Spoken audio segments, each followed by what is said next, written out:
Hi guys, this is Resham and you're watching Chat Tutorials. Hope you guys are doing very well. And the last video I have mentioned always prefer JDK, not JRE. Why I have said that? Because if you look into the earlier versions of Java, until Java 8, you will find two different packages, JDK and JRE, at the time of installation.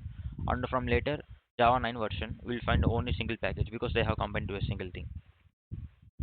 And why do we have two different packages, JDK and JRE? What's JDK? JDK stands for Java Development Kit. And what is JRE? JRE stands for Java Runtime Environment.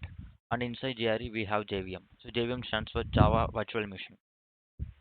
So, and what we have to install? In case of JRE, suppose if we have any existing Java application, it's all compiled. So we need to run the application. So at a time to run the application, we can install simply JRE.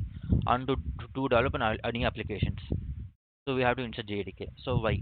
So if you see in the diagram, inside JDK we have JRE to run the applications, as well as we have some development toolkits to develop application.